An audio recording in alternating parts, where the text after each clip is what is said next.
आज बात करेंगे अरविंद केजरीवाल की।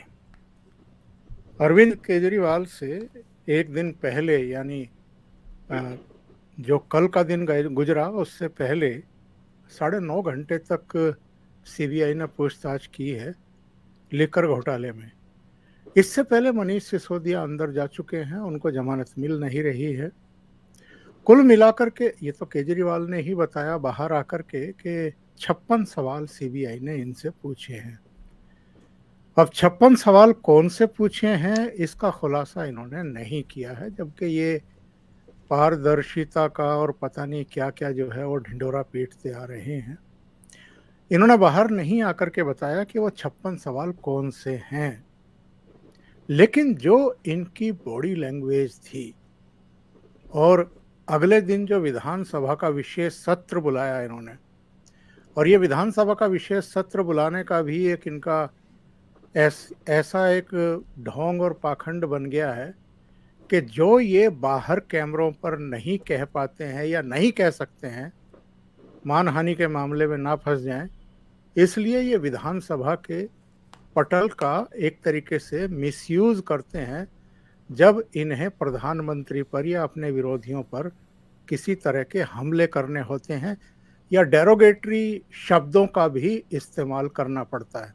सब जानते हैं कि सदन में 60 से ज़्यादा एमएलए तो इन्हीं के हैं, तो वहाँ जो चाहते हैं वो बोलते हैं और शायद आत्मसंतुष्ट होते हैं।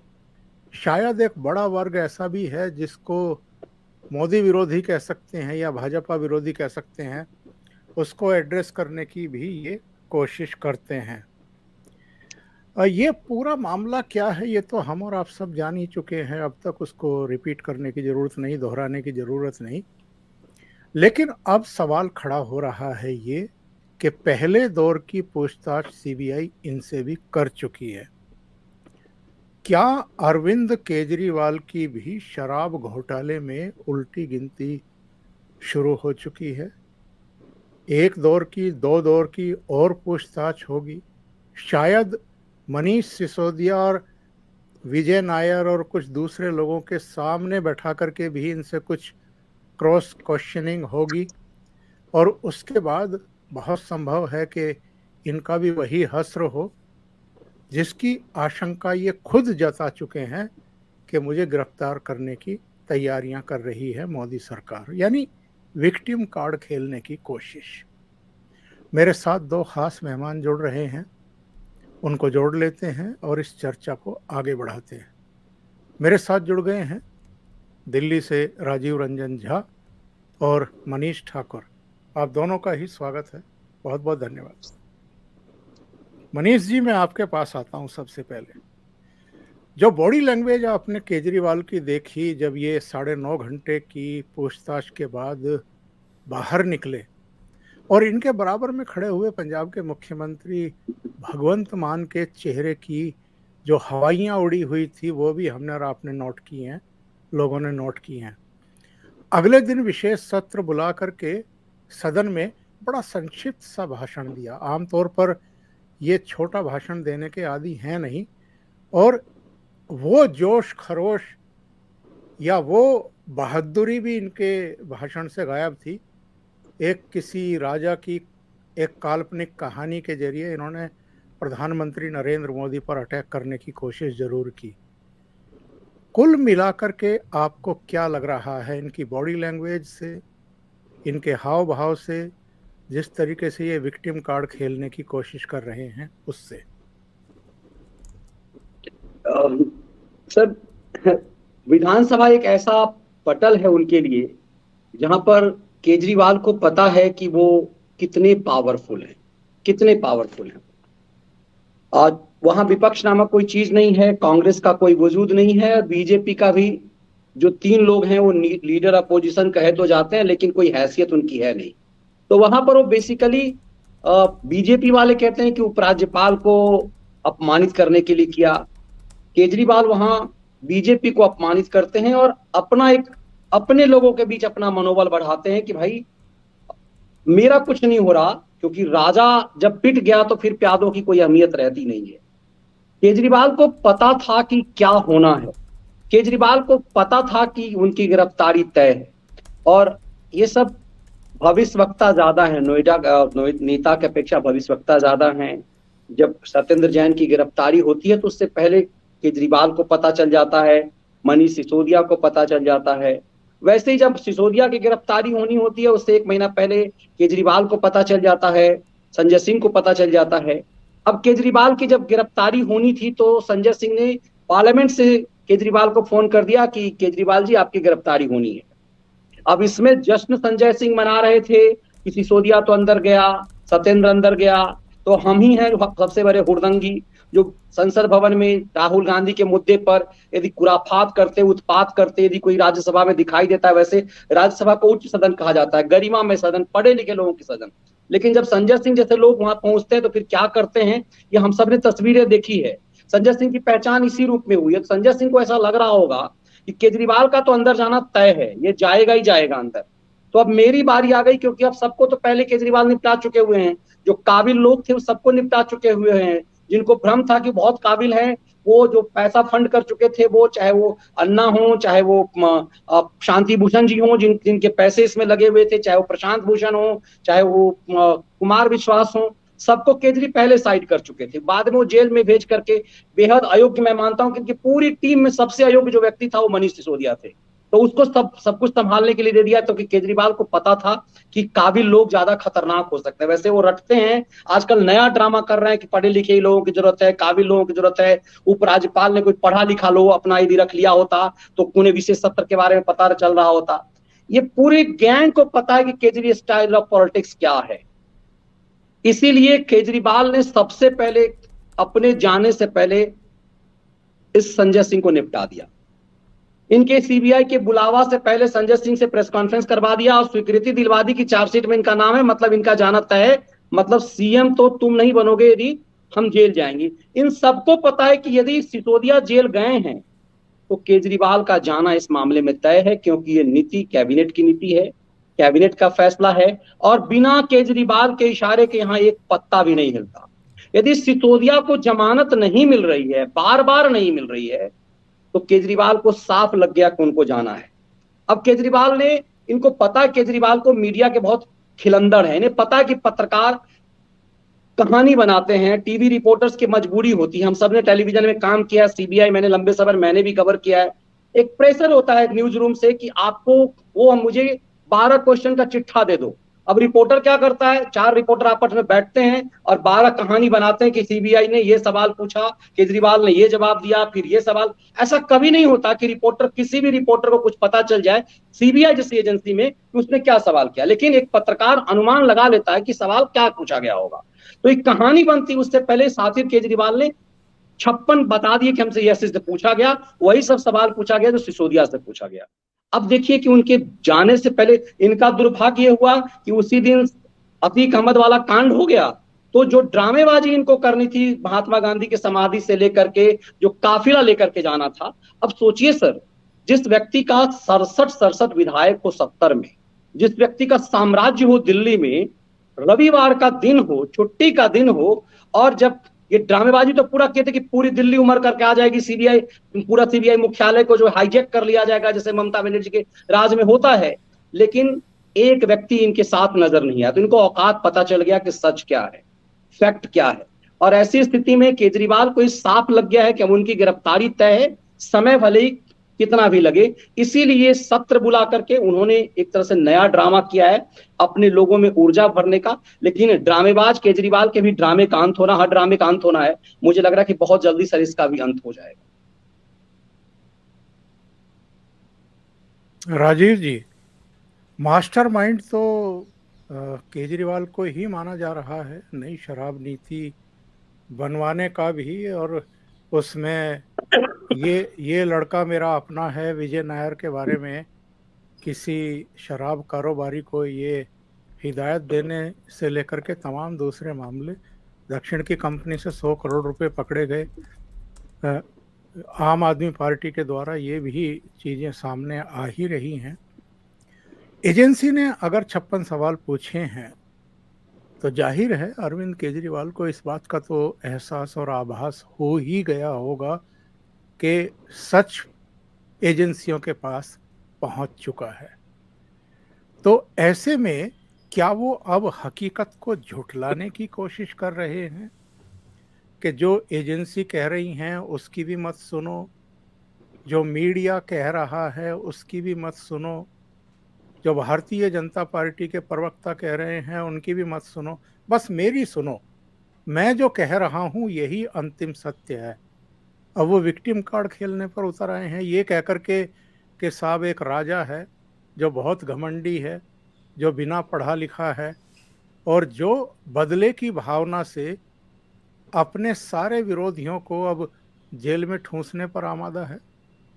देखिए, आपने ठीक शुरुआत में ही बताया कि जब भी इन्हें कोई डेरोगेटरी रिमार्क देना होता है, कोई ऐसी बात अपमानजनक कहनी होती है जिसमें उन्हें बाद में कानूनी कार्रवाई का भय हो, पहले ही वो कई बार कई लोगों से माफ़ी मांग चुके हैं। नितिन गडकरी, अरुण जेटली, ऐसे तमाम ना लोगों से वो माफ़ी मांग चुके हैं। और क्यों माफ़ी मांगी? उन्हें पता था कि अगर माफ़ी नहीं मांगेंगे तो फिर मुकदमा जो है वो आगे बढ़ेगा और उसमें फिर मतलब ज़्यादा फजीहत होगी। तो माफ़ी मांगने से फजीहत तो हुई, लेकिन माफ़ी नहीं मांगते तो वैसी फजीहत होती जैसे अभी राहुल गांधी की हो रही है। तो इस बात को भांप गए थे, ज़्यादा चतुर खिलाड़ी हैं, तो इसलिए उन मामलों में इन्होंने माफ़ी मांग ली थी। लेकिन उसके बाद फिर उन्होंने नया पैंतरा अपना चुन लिया है कि अब विधायिका को जो एक विशेषाधिकार प्राप्त है, जो इम्यूनिटी प्राप्त है, उसका दुरुपयोग करना। और ये निश्चित रूप से दुरुपयोग है। मतलब अचानक से आप सिर्फ अपना एक भाषण देने के लिए आप विधानसभा का सत्र बुला लेते हैं, जिसमें आपका मकसद सिर्फ ये होता है कि आपको अपने किसी विरोधी के ऊपर आक्रमण करने हैं और ऐसी बातें बिलो द बेल्ट आक्रमण करना है, ऐसी बातें कहनी है जो वास्तव में अपमानजनक हो, जिनको अगर आप बाहर खुले मंच पर कह दें तो फिर अवमानना की कार्रवाई हो सकती है, आपको अदालत में घसीटा जा सकता है। वैसी बातें कहने के बाद भी कानूनी कार्रवाई से बचने के लिए ये एक तरीका इन्होंने अपनाया है। तो जाहिर सी बात है कि जनता भी इस खेल को समझेगी और इसीलिए पहले केजरीवाल के कहने का कुछ असर होता था। आजकल आप देखेंगे केजरीवाल आते हैं, बोलते हैं, कुछ भी करते हैं। मनीष सिसोदिया गिरफ्तार हो गए, सत्येंद्र जैन उससे पहले हुए। मतलब शायद कहीं आम आदमी पार्टी को लगता होगा कि इससे एकदम सड़कों पर जनता का रेला उमड़ आएगा। मैं तो कहता हूं कि अगर केजरीवाल भी गिरफ्तार हो गए तो उनके लिए भी कोई नहीं सामने आने वाला। मुझे याद आता है आज वो दिन जब यहीं जहाँ पर मैं बैठा हूँ उसके बहुत पड़ोस में, यहीं मयूर विहार में, अन्ना हज़ारे को पुलिस ने गिरफ़्तार किया था या हिरासत में लिया था, गिरफ़्तार नहीं किया था, हिरासत में लिया था।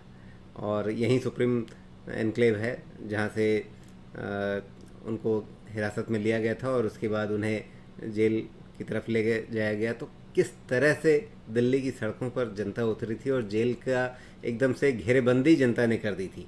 एक वो समय भी था और उस आंदोलन की ये उपज हैं अरविंद केजरीवाल, मनीष सिसोदिया, ये सारे लोग।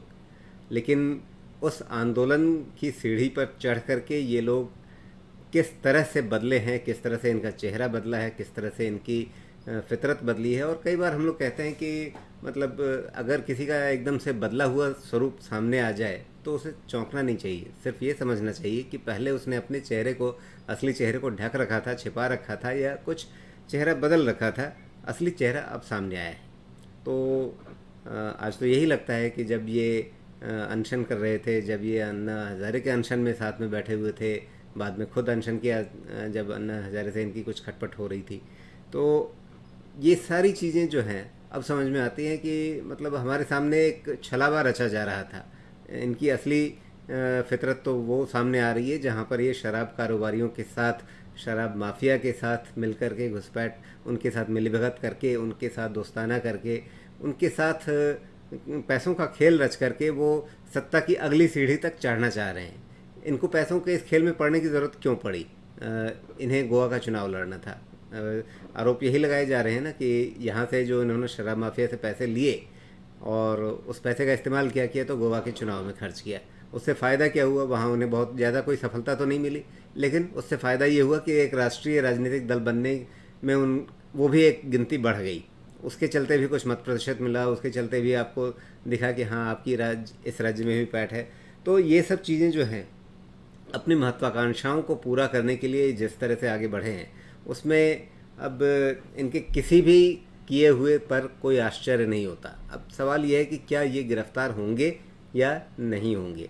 अब यह इस पर निर्भर करता है कि केंद्र सरकार किस हद तक राजनीतिक लड़ाई को ले जाने के लिए तैयार है, क्योंकि एक डर हमेशा सत्ताधारी दल को लगता रहता है कि किसी को ज़्यादा अगर हमने जनता में ये छवि बन गई कि हम परेशान कर रहे हैं तो शायद कहीं उसके लिए सहानुभूति न पैदा हो जाए। तो अभी तक तो हमने देखा कि मनीष सिसोदिया के मामले में ऐसा कुछ नहीं हुआ। अब अरविंद केजरीवाल, मतलब हो सकता है कि पहले जो कहते हैं कि पानी की थाह लेना, वाटर टेस्ट करना, शायद उस रूप में देखा गया। अब शायद ये समझ में आ गया होगी मनीष सिसोदिया के गिरफ्तार होने पर और इतने समय तक जेल में रहने पर कहीं पर कोई सुगबुगाहट नहीं हो रही है, तो शायद सत्ताधारी दल को भी ये अब समझ में आ रहा होगा कि हाँ, अगर कल को आपको केजरीवाल को भी गिरफ्तार करने की ज़रूरत पड़ती है तो ऐसा कोई बवाल नहीं मचने वाला है, उसकी चिंता नहीं करनी है। तो एक तरह से रास्ता तो खुल रहा है उसका, कानूनी तरीके से भी, राजनीतिक तरीके से भी। लेकिन आगे क्या होता है उस पर मैं कोई कयास लगाने का जोखिम नहीं लेना चाहूँगा। बिल्कुल सही बात आपने कही है मनीष जी। जब सत्येंद्र जैन गिरफ्तार हुए 30 मई 2022 को, इन्होंने कहा कि मोहल्ला क्लिनिक, दुनिया में ऐसा मॉडल कहीं नहीं मिलता, दुनिया भर के देश के लोग आकर के देखना चाहते हैं सत्येंद्र जैन ने जो कुछ किया है, और उनको गिरफ्तार करवा रही है मोदी सरकार क्योंकि अच्छे काम नहीं करने देना चाहती। वस्तु स्थिति क्या थी, क्यों गिरफ्तार किए गए थे, उसको ढांपने की कोशिश, उसको छुपाने की कोशिश। फिर मनीष सिसोदिया गिरफ्तार हुए तो किन कर्म कांडों की वजह से गिरफ्तार हुए उस पर पर्दा डालने की हर संभव कोशिश। बहुत अच्छा शिक्षा मंत्री था, इतने अच्छे स्कूल बना दिए। मोदी जी नहीं चाहते कि एक अच्छा शिक्षा मंत्री जो है वो काम करता रहे। ये नहीं बताया कि नई आबकारी नीति में जो घोटाला हुआ है उसकी वजह से उनको फिक्स किया गया है, गिरफ्तार किया गया है। अब जब इनके सिर पर तलवार लटक गई है तो भी ये विक्टिम कार्ड खेलने की कोशिश कर रहे हैं, और ये भी शो कर रहे हैं कि जैसे अगर अच्छे काम दिल्ली में हुए हैं तो केवल चीफ मिनिस्टर की वजह से। अब उन दोनों मंत्रियों के अच्छे कामों की बात नहीं करते ये। अब तो चाहे एजुकेशन में, चाहे हेल्थ में, चाहे इंफ्रास्ट्रक्चर में, जो भी हुआ है बस मैंने बढ़िया काम किया है और इसलिए मोदी जी मुझे भी अंदर डालना चाहते हैं। ये जो आत्म प्रशंसा का भाव है और ये जो विक्टिम कार्ड ये खेलने की कोशिश कर रहे हैं, इसको आप कैसे एनालाइज करेंगे? बिल्कुल सर, ये आपने सटीक बात कही है कि केजरीवाल ये साबित करना चाह रहे हैं कि अब सब कुछ वही किया है, उन्होंने ही किया है। और सरकार, या फिर यूं कह लीजिए कि सरकार की एजेंसियां, ये अघोषित सच है कि सीबीआई और ईडी देश में सत्ताधारी पार्टी के कहीं ना कहीं इशारे पर तो चलती है। इसमें कतई कोई भली स्वतंत्र एजेंसी है, लेकिन और डेमोक्रेसी में चूंकि जिस देश की जनता ने जिसे चुना है उससे महत्वपूर्ण कुछ नहीं है, ना सुप्रीम कोर्ट महत्वपूर्ण है, ना कोई भी संस्था महत्वपूर्ण है। तो क्योंकि हमारे संविधान में भी द पीपल ऑफ इंडिया का है और जनता ने जिसे चुना है वही महत्वपूर्ण है। अब सरकार भी चाहती है कि उसके अखाड़े में आ जाए, ये साबित करने लगे केजरीवाल कि वो सब कुछ उन्होंने तय किया। एजेंसियों को भी तो सर यही साबित करना है कि पूरा फैसला ही इन्होंने लिया। अब देखिए, ये विक्टिम कार्ड खेलने के लिए जो राजीव जी कह रहे थे, विक्टिम कार्ड ही तो इस देश में सब कुछ हुआ। इससे सरकार अब तक लगातार 2014 से 19 तक इसीलिए घबराती रही, किसी भी सफेद पोस्ट को, किसी भी बेईमान को छुआ नहीं गया। सरकार ने 5 साल सिर्फ अपनी ऊर्जा लगा दी कि हम ये साबित करें जनता की नजर में कि हमने इस देश को पूरी तरह से बदलने का प्रयास किया है, और वो प्रयास किया गया। पिछले 3 सालों से ऐसा हुआ है कि इन सफेद पोशों पर हाथ डाला गया, क्योंकि सरकार ने यह भी वायदा किया था कि भ्रष्ट और बेईमानों को हम अंदर करेंगे। अब केजरीवाल चूंकि इसी घोड़े पर सवार होकर के आए थे, एक आंदोलन के घोड़े पर, भ्रष्टाचार के खिलाफ एक आंदोलन के घोड़े पर सवार होकर के केजरीवाल आए थे। अब इस केजरीवाल को छूना सचमुच सरकार के लिए थोड़ा घातक है। और बिल्कुल सही राजीव जी कह रहे थे कि पानी का थाह लेना कितना है, डूब तो नहीं जाएंगे कहीं। ये था लिया गया है सिसोदिया और सत्येंद्र जैन में।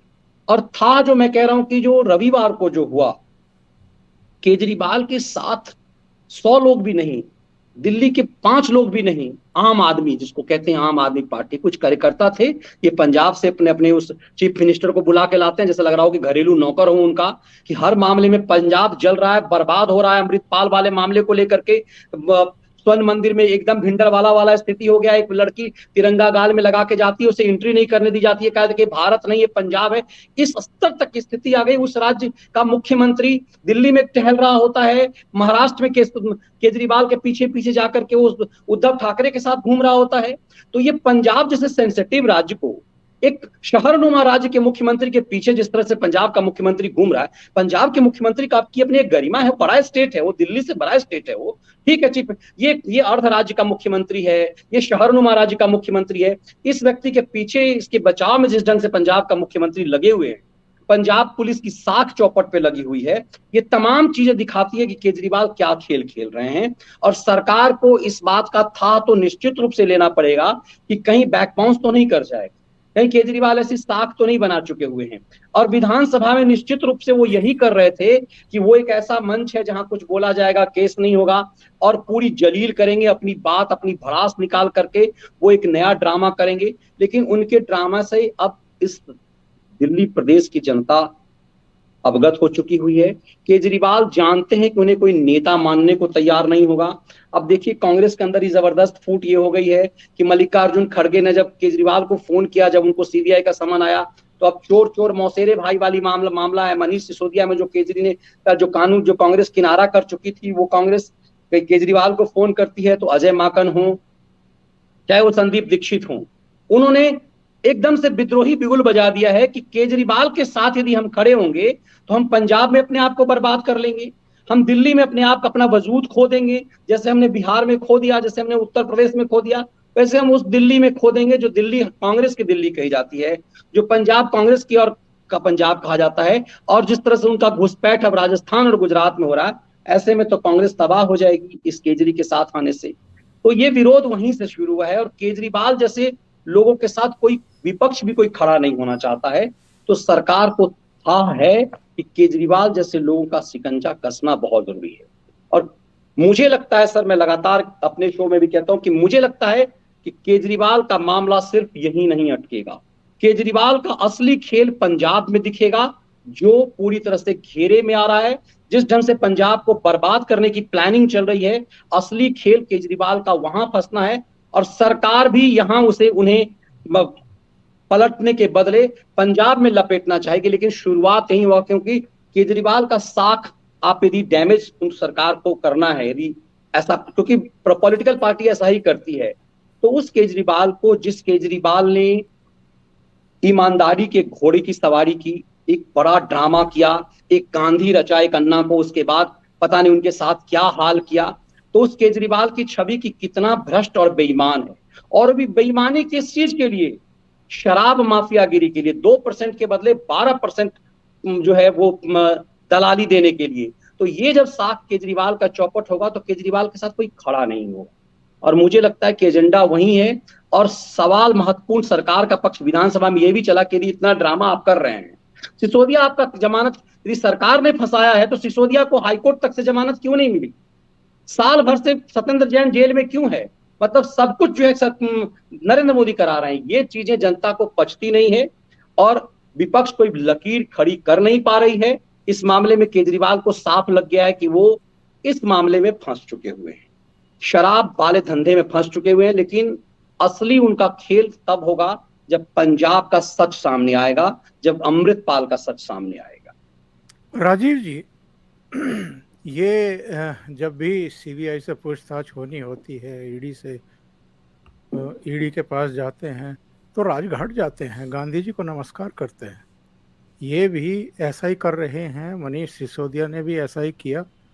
उनको ज़रूर मौका नहीं लगा, उनको शायद पता नहीं होगा कि धर लिए जाएंगे, सत्येंद्र जैन नहीं कर पाए।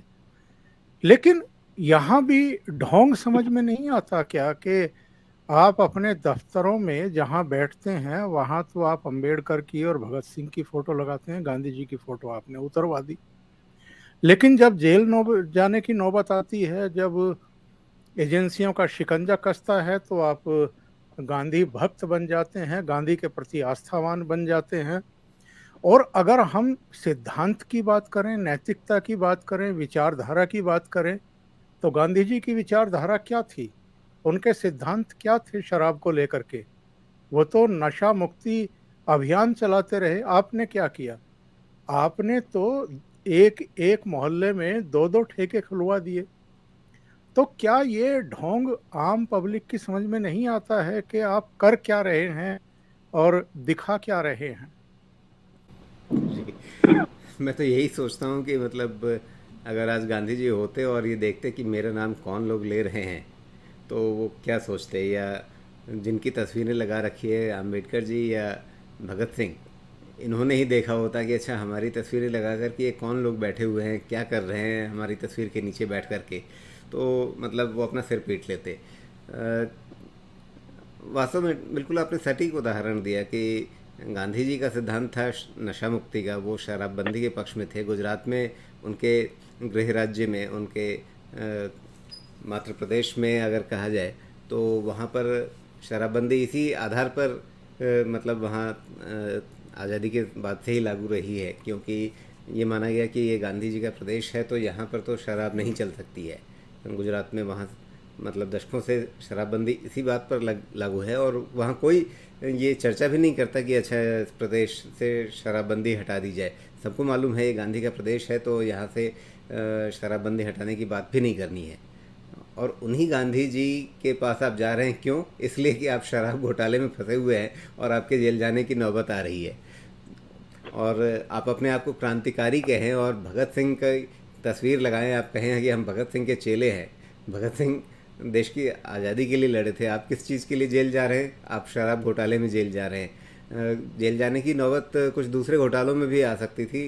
मैं तो कहता हूँ कि जो शिक्षा में इन्होंने जितना ढिंढोरा पीटा है, उसमें किया क्या है इन्होंने? पुराने स्कूलों की रंग रोगन करवाई है, कहीं पर बाथरूम बनवाया, उसको भी क्लासरूम में गिन लिया, उस पर भी 25 लाख रुपए खर्च कर दिए।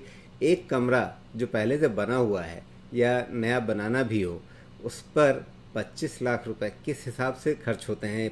कहीं पे 25 लाख 30 लाख के आसपास के आंकड़े आते हैं। तो अगर कायदे से देखा जाए, खोजबीन की जाए, तो उसमें भी शायद काफ़ी कुछ मसाला मिल सकता है। लेकिन शायद जिनको ये तय करना था कि अच्छा इन्हें किस मामले में पहले पकड़ना है, तो शायद उन्हें लगा होगा कि शराब घोटाले में इनकी ज़्यादा फजीहत होगी, तो पहले शराब घोटाले को तवज्जो दी गई। वरना शिक्षा घोटाला जो है वो भी इन्होंने, मुझे लगता है, कहीं पर उसमें कम खेल नहीं किया है। और मनीष जी, चूंकि अब कार्यक्रम के अंतिम भाग में पहुंच रहे हैं, तो ये तो हम आप सब देख ही रहे हैं कि ख़ास तौर से जो लुटियन मीडिया है, दिल्ली का मीडिया है, मीडिया हाउसेज हैं, वो कितने मेहरबान रहते हैं अरविंद केजरीवाल के ऊपर। ऐसी मेहर तो किसी के ऊपर नहीं रही मीडिया की। 30 से ज़्यादा मुख्यमंत्री इस देश में हैं। ये अकेले मुख्यमंत्री हैं जिनका हगा मूता सब कुछ जो है लाइव दिखाया जाता है, निर्बाध गति से परोसा जाता है पूरे देश को। लेकिन जो इनका कल का विधानसभा में भाषण था, वो बहुत सारे चैनलों ने लाइव नहीं दिखाया। शायद उनको लग रहा होगा कि अतीक ज़्यादा टीआरपी बटोर रहा है इस समय। आजकल विज्ञापन भी बंद हो गए हैं, कहाँ दिख रहे हैं आजकल? जी जी। तो इनको इनको तरजीह नहीं दी गई, इनका लाइव नहीं दिखाया गया। तो बाहर निकलते ही विधानसभा से इन्होंने शिकायत की कि शायद ऊपर से फोन आ गया होगा, प्रेशर आ गया होगा, टेलीविजन चैनलों के, मीडिया हाउसेस के मालिक भी सुन रहे होंगे, संपादक भी, कि आप कृपया मेरा वो भाषण जो है प्रसारित कर दें। ये जो हालात पैदा हो गए हैं, इन पर आप क्या कहेंगे? सर, सबसे महत्वपूर्ण ये इसमें ये है, हमारे और आपके बीच की बातचीत अभी 1.5-2 घंटे पहले की, जिसमें जब आपने कहा कि मनीष जी इस पे करना चाहते हैं शो, तो हमने कहा सर मैंने सुना ही नहीं है इसके। सर सच ये है कि मैंने ये तो था कि विधानसभा का सत्र बुलाया है, मुझे लगा कि ये ड्रामेबाज आदमी है, इसे लग गया होगा अतीक अहमद वाला हो गया कांड, अब शो तो दिखाया नहीं जाएगा, इसने टाल दिया होगा। ईश्वर साक्षी है कि मुझे ये लग रहा था विधानसभा सत्र टल गया है, क्योंकि दिन भर टीवी के सामने रविवार को रहने के बाद भी मुझे कोई खबर नहीं मिली, और शायद वेबसाइटों पे भी मैं देख नहीं पाया। आपके निर्देश मिलने के बाद मैंने वेबसाइट चेक किया कि विधानसभा में हुआ क्या कल। तो जब मेरे जैसा व्यक्ति, जो हम लोग जब मतलब चूंकि अब इस ढंग के मंच पे हैं, तो दिन भर हम ही संपादक हैं, हम ही रिपोर्टर हैं, हम ही एडिटर हैं, सब कुछ हम होते हैं। तो 24 घंटा आप और हम समझ सकते हैं कि बतौर रिपोर्टर यदि 8 घंटे हम ड्यूटी करते तो आज 16 घंटे मैं काम करता हूँ। अपना शो चलाना है भी है तो, कि खबरों के पीछे की खबरें ये पूरा किस तरह से करना है, 2-2 3-3 शो यदि हमें करने हैं तो चाहे रविवार भी हो। लेकिन सच यही है कि सर मुझे पता ही नहीं चला कि विधानसभा सत्र भी हुआ है, ये सबसे बड़ी बात है। केजरी का पूरा माल जो है सर वो बेकार चला गया। और मैं अक्सर जो अपने शो में कहता हूं कि केजरी स्टाइल ऑफ पॉलिटिक्स विज्ञापन का क्या है, कि वो पहले ताल कटोरा स्टेडियम में ड्रामेबाजी करेंगे, उस ड्रामेबाजी को किस किस ने लाइव दिखाया उसको उतना माल मिलेगा, उसको उतना एडवर्टीजमेंट का पैसा मिलेगा। ये केजरी का स्टाइल है। अब उसके बाद आप देखते हैं कि हम और आप देखते हैं कि लगातार एक साथ तमाम टेलीविजन चैनल, दिल्ली की सरकार है, नेशनल मीडिया में, बिहार जाता हूं, अपने होम सिटी में जाता हूं तो वहां के फ्रंट पेज पे केजरीवाल होते हैं। जबकि बिहार के अखबारों के लिए मैं हमेशा कहता हूं कि वहां के अखबारों का ऐड यदि होता है तो कोचिंग इंस्टीट्यूट होते हैं, उसके अलावा अखबारों को कुछ मिलता उलता है नहीं, क्योंकि बिहार में कोई बिजनेस है नहीं, सिर्फ कोचिंग इंस्टीट्यूट और IIT मेडिकल यही पूरा भरा होता है। लेकिन केजरीवाल छा जाते हैं। ये सवाल सरकार के लिए सबसे महत्वपूर्ण है। मुझे लगता है कि एक एक चीज है। ये सच बात है कि शिक्षा घोटाला में केजरीवाल को जेल जाना है, सिसोदिया को जेल जाना है, लेकिन उसका इंपैक्ट नहीं पड़ेगा। इंपैक्ट भ्रष्टाचार के इस मामले में पड़ेगा, इंपैक्ट इस विज्ञापन के घोटाले में होगा कि महाराष्ट्र की सरकार, महाराष्ट्र में भी मुख्यमंत्री हैं, उत्तर प्रदेश और महाराष्ट्र सबसे बड़ा सूबा है, इस देश का सबसे संपन्न सूबा है। उत्तर प्रदेश का तो दावा अब है कि हम नंबर 2 हो गए आर्थिक स्थिति में। आप यदि विपक्ष को ही ले लीजिए तो बिहार में नीतीश कुमार नहीं दिखते उस कदर, उत्तर प्रदेश के मुख्यमंत्री उस तरह से नहीं दिखते, महाराष्ट्र के मुख्यमंत्री नहीं दिखते, मैं कहता हूं राजस्थान, गुजरात जैसे संपन्न राज्य के मुख्यमंत्री नहीं दिखते। ये दिन रात इसी आदमी का थोबड़ा दिख रहा होता है। ये क्या कारण है कि ये, और कितनी भी बड़ी खबर हो केजरीवाल काटे जाते हैं, और कितने भी बड़े सो कॉल राष्ट्रवादी संपादक हों वो केजरीवाल के सामने में पानी पीते नजर आते हैं। चाहे वो अदालत लगाने वाले बड़े बड़े संपादक हों, जिन्होंने पता नहीं शुरुआत में इसी केजरीवाल को अन्ना आंदोलन के समय कितना टॉर्चर किया है। एक संपादक जो तिहाड़ रिटर्न है, उन्होंने तो इनका शर्ट पकड़ पकड़ के कहा ये फटा हुआ क्यों पहनते हैं आप स्वेटर। उन लोगों को आप घुटने के बल देखते हैं इसके सामने, इस आदमी के सामने में। ये क्या है? ये लाचारगी जो है, ये लाचारगी दिखाती है कि विज्ञापन का असर कितना है, कि इस केजरीवाल के सामने क्यों लोग घुटने के बल होते हैं इतने बड़े बड़े। तो इन सबको ऊपर से आदेश होता है, इनके पास जो विज्ञापन के पैसे। अब महत्वपूर्ण यही है, जो फिर मैं वहां आ रहा हूं कि सर मुझे खुद नहीं पता था। इसका मतलब है कि जो विधानसभा में ड्रामा किया जाना था उसका असर नहीं हुआ, उसने किसी ने देखा ही नहीं। जैसे जब मेरे जैसे, हम जैसे लोग नहीं देख पाए तो आम आदमी को क्या मतलब होगा कि क्या, जब तक टेलीविजन पे नहीं दिखता है, जब तक यूट्यूब पे उस पे आता नहीं है, कहीं दिखता नहीं, कहीं नहीं दिखाई, इसका असर नहीं पड़ा। इस और असर से सरकार ने यह भी टेस्ट कर लिया कि इम्पैक्ट क्या होता है जब टेलीविजन चैनलों पे कुछ खबर, और इसके महारथी निश्चित रूप से मोदी और शाह हैं कि किस खबर पर कौन सी खबर की परत चढ़ा देनी है। ये खेल भी अक्सर खेलते हैं। और कल रविवार के दिन, परसों, केजरीवाल के साथ दिल्ली में 100 लोगों का भी नहीं आना, क्योंकि काफिला निकाल के ड्रामेबाजी तो उन्होंने किया था, बहुत बड़ा ड्रामेबाजी किया था, और कोई भी नहीं था। ये एक तरह से पानी में थाह ले लिया गया है कि केजरीवाल की हैसियत क्या है, और भ्रष्ट और बेईमान लोगों के साथ कोई खड़ा नहीं होता। ये चीजें सरकार को साफ लग गई है। और असली, मैं बार बार कह रहा हूं कि इनका इम्पैक्ट असल होगा विज्ञापन घोटाला के खेल में और पंजाब के खेल में। ये तो एक तरह से बिल्कुल नमूना है, क्योंकि शराब ऐसा है कि चरित्र हनन कर देता है। ये भ्रष्टाचार का मामला सिर्फ नहीं जाएगा सर, ये चरित्र हनन का मामला जाएगा कि, और महिलाएं इससे सबसे ज्यादा नाराज हो जाएगी। नीतीश कुमार यदि आज बिहार में छाए हुए हैं, अभी आज इस कंडीशन में भी, उसका बहुत बड़ा कारण है कि माने या ना माने, लोग गुस्से में बहुत हैं कि शराब घोटाला, ये शराब बंदी में कुछ नहीं हुआ। ये सच है कि इसमें पुलिस ने खूब कमाई की बिहार में, लेकिन एक महिला वर्ग जो है बहुत इस मामले में खुश है कि उसके घर में जो अत्याचार उसके ऊपर होता था वो बहुत हद तक बंद हुआ है।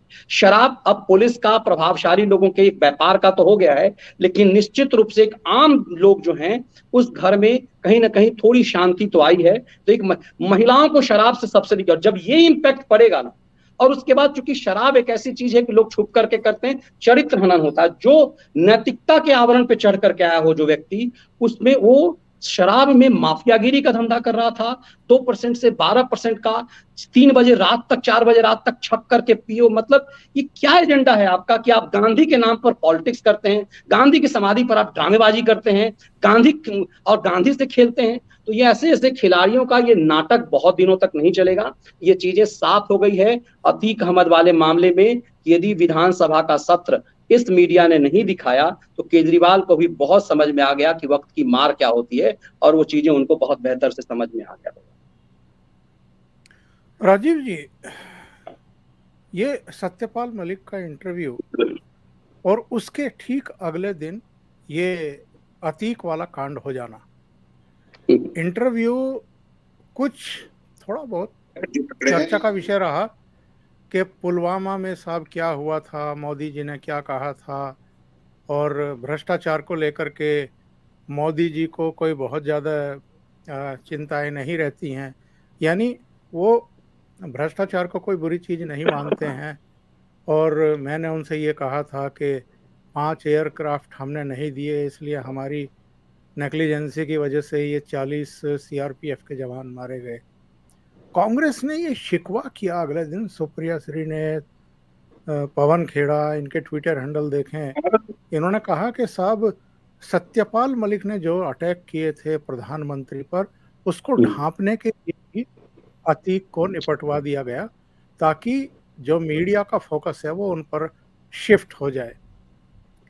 ये तो हम जानते हैं कि सत्यपाल मलिक किसके लिए बैटिंग कर रहे हैं, किसान आंदोलन के समय से ही जानते हैं।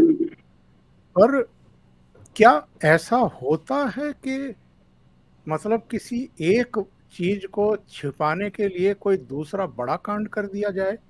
और अब तो इसका भी भेद खुल गया है कि ये मारने वाले 3 थे कौन? मैं सिर्फ इस बात पे हंस सकता हूँ। यही लोग कभी खुलकर, कभी दबे छिपे इशारों में ये भी कहते रहे हैं कि पुलवामा कांड तो यहीं की भारत की एजेंसियों ने करवाया है। यही लोग किताबें विमोचित करते रहे हैं कि जब मुंबई पे आतंकवादी हमला हुआ था तो वो तो संघ ने करवाया था। बाकायदा किताब लिख करके छपवाई गई और उसमें किस तरह से कांग्रेस के बड़े नेता शामिल हुए ये सब हमें पता है। तो ये कॉन्स्पिरेसी थ्योरीज को फ्लोट करते रहना जो है, ये इस खेल के पुराने खिलाड़ी ये लोग हैं और इनको अच्छे से मालूम है कि जब अपने पास कहने के लिए कुछ नहीं होता है तो फिर कैसे ध्यान भटकाया जाए लोगों का, किस तरह से जनता के मन में कुछ संदेह पैदा किए जाएं। ये सिर्फ अपने एक वोट बैंक को एड्रेस कर रहे होते हैं, क्योंकि इन्हें मालूम है कि बाकी लोग तो ज़्यादा कुछ भरोसा करेंगे नहीं, लेकिन हाँ कुछ लोग ऐसी मानसिकता में रहते हैं जिनको अगर भाजपा के खिलाफ कुछ भी कह दिया जाए, कोई भी पट्टी पढ़ा दी जाए, कोई भी कहानी सुना दी जाए, तो वे उस पर तुरंत भरोसा करने के लिए तैयार बैठे रहते हैं। तो ये सारा मुझे लगता है कि खेल जो इसी बात पर है कि कैसे जैसे अतीक अहमद की हत्या हुई तो उसमें भी हिंदू मुसलमान कुछ लोग खुल करके कह रहे हैं कि ये तो सरकार ने निपटवा दिया। अगर निपटवा दिया तो आपके पास प्रमाण होना चाहिए। आप अंदाज़ा लगा रहे हैं या आपके पास कोई ठोस बात है, आप कुछ बताने की स्थिति में है? अगर आपके पास कुछ ऐसा है जो बताया जाना चाहिए तो आप पुलिस के पास जाइए, एजेंसियों के पास जाइए। आपको लगता है वो नहीं सुनेंगे तो आप कोर्ट में जाइए, कोर्ट के पास जाने का रास्ता आपके पास खुला हुआ है। आपके पास तो दिग्गज वकीलों की पूरी फ़ौज है। तो ये सब कुछ नहीं करना है, बस मीडिया में कुछ बयान दे करके सुरसुरी छोड़ते रहनी है। तो इनको कितनी गंभीरता से लिया जाए। और उसी मामले में सत्यपाल मलिक का जिक्र आपने किया कि उनके इंटरव्यू को दबाने के लिए ऐसा किया गया, तो सत्यपाल मलिक की जो राजनीतिक स्थिति है, उनकी हैसियत जो है और उनके कहे का कितना असर होता है, ये मुझसे बेहतर तरीके से आप खुद समझते हैं। तो उसमें मैं आपसे क्या बताऊं, उसको तो आप ही बता दीजिए कि उनके कहने से कितना असर पड़ना चाहिए था। बहुत बहुत धन्यवाद राजीव रंजन झा जी और मनीष ठाकुर जी इतना समय निकालने के लिए। Thank you so much. नमस्कार।